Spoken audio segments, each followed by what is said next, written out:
Eu acho que assim, nem vale a pena perder tempo com esses bobões aí. Isso é coisa isso é coisa de mané. Isso é muito bobo. Isso é muito bobo para achar um negócio desse.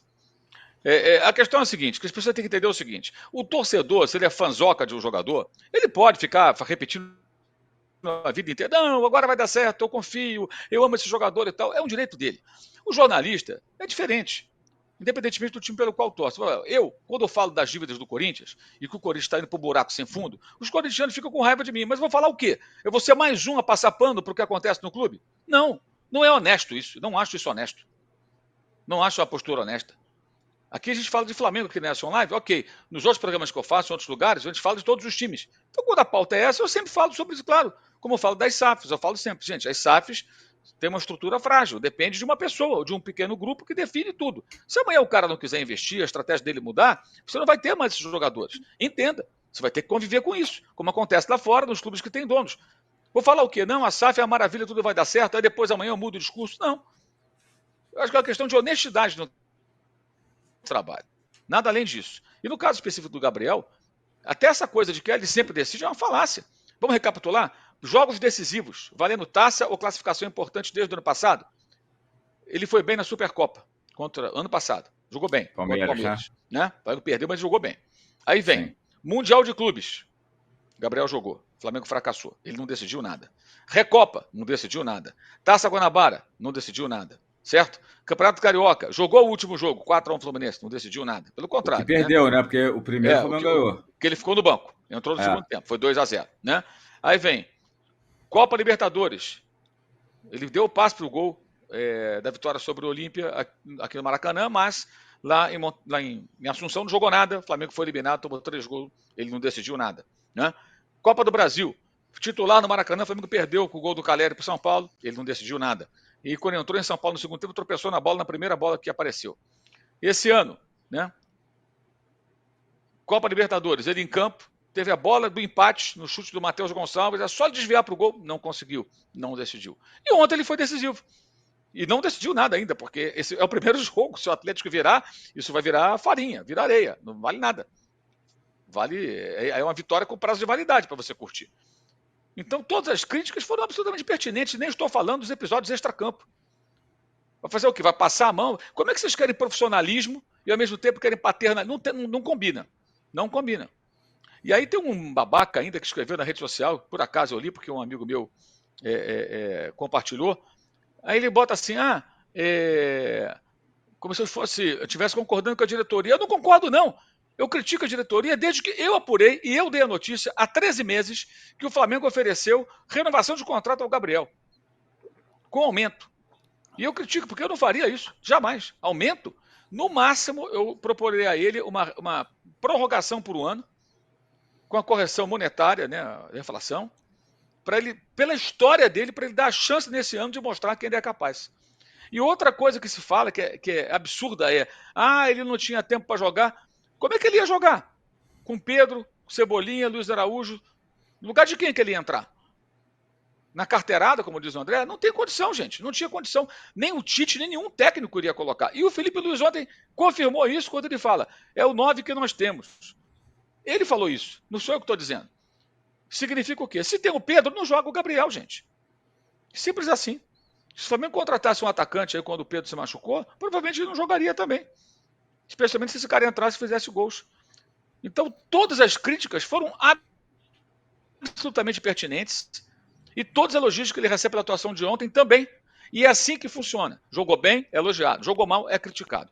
Joga mal há muito tempo, vai ser criticado. E como até a gente falou aqui várias vezes, teve atuações de jogador de Série B, de jogador de Série C, atuações bizonhas.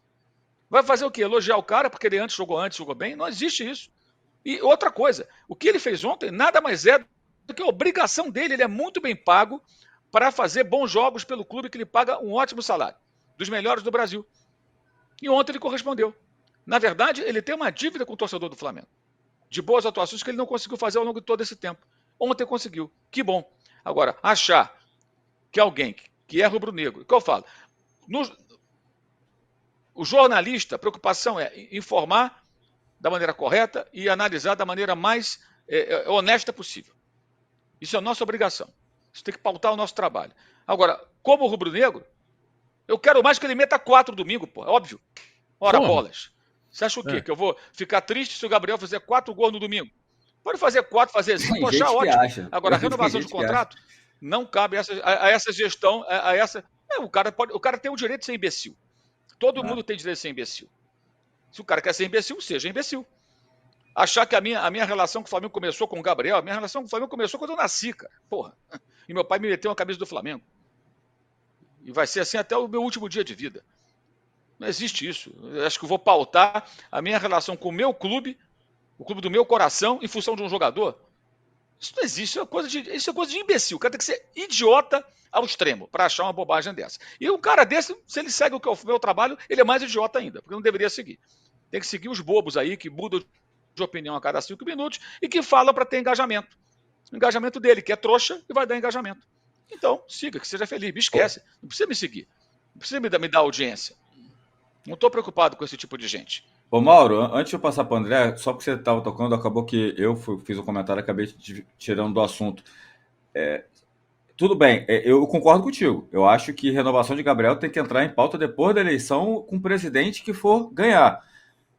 Mas essa diretoria, por exemplo, já deu o contrato do Felipe Luiz até o ano que vem. Você acha que pode impactar essa atuação? Ou dependendo do que acontecer semana que vem, numa antecipação de renovação, alguma coisa assim? Pode. Se eles acharem que isso ajuda a ganhar a eleição, eles vão fazer. Exatamente. Mas seria um absurdo. Essa decisão não cabe a Rodolfo Landim. Dia 8 termina o Brasileiro, dia 9 acontece a eleição. Dia 9 à noite, ou no começo da madrugada, saberemos, já entrando no dia 10. Dia 10 já saberemos quem é o presidente. Né? Quando acordar dia 10 de manhã para tomar café, o cara vai saber quem é o presidente do Flamengo. E aí esse cara vai chamar o Gabriel ou não e vai conversar e vai decidir. Não cabe a Rodolfo Landim essa definição. Porque o candidato dele pode não ganhar.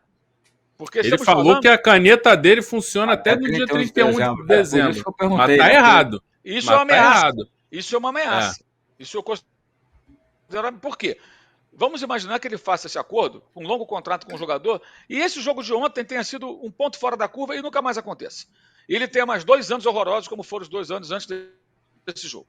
Entre a partida contra o Palmeiras na Supercopa do ano passado e agora. Praticamente 2 anos. Vamos imaginar que aconteça isso. E aí? Como é que faz? Vai ficar o próximo presidente, a próxima gestão, além das despesas todas criadas, com estádio, tudo, sem um planejamento, na minha opinião, bom bastante, com muita coisa. Vamos arrumar dinheiro aqui e ali, mas ninguém mostra um projeto concreto. Não vi até agora. Ninguém viu, né? Além disso, você vai colocar no orçamento do clube uma conta cara de um jogador que você não sabe como é que vai render, porque um jogo não prova, gente. Um jogo não prova nada. E não tem só esse jogo, não. Tem até o final do Campeonato Brasileiro, para ele jogar bem, para ele mostrar. Ele tem que fazer seguidos jogos bons para valer a pena conversar sobre uma renovação. É o que eu acho. Isso, para mim, é a maneira profissional de analisar. Agora, se for na emoção, não. Se for na emoção, o Zico tem contrato até hoje, gente. Embora tenha maluco aí, hoje mais cedo, teve um louco lá no UOL lá que mandou uma mensagem dizendo que, colocando o Gabriel como mais decisivo do que o Zico. Eu falei, aí não dá, né? Aí abriu a porta do hospício. Pelo amor de Deus. Aí não, é um nível de loucura que não cabe. Camisa de força no homem, né?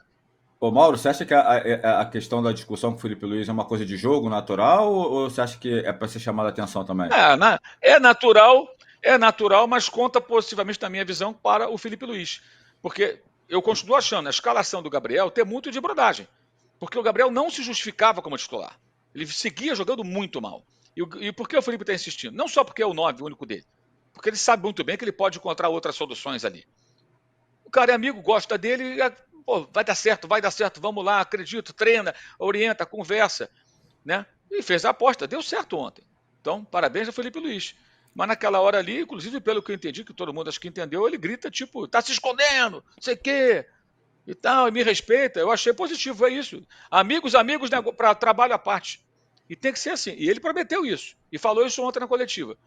Queria ter momentos em que os jogadores iam ficar insatisfeitos com ele. E que assim seja. Como ele barrou o Fabrício Bruno, que já andou dando entrevista meio magoadinho, né?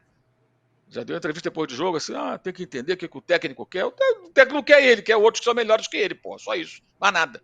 Apenas isso. Não precisa conversar para entender. E o técnico tem que ficar dando satisfação a I, B e C toda hora. Não existe isso também. Então, acho que ontem foi bem, aquilo foi um ponto importante, entendeu? E logo depois saiu o gol. Saiu o gol, não sei se teve impacto, mas logo depois saiu o gol. E outra coisa do Felipe Luiz que eu acho que é importante, tem uma narrativa falsa sendo criada de que o Felipe Luiz devolveu ao Flamengo um jogo ofensivo. Gente, o Flamengo jogou marcando alto, pressionando o adversário, com o Vitor Pereira, com o Sampaoli várias vezes e até com o Tite. Se alguém quiser lembrar, o Flamengo e Fluminense do primeiro jogo da final do ano passado, vários jogos do Sampaoli e o Flamengo e Palmeiras da Copa do Brasil, por exemplo.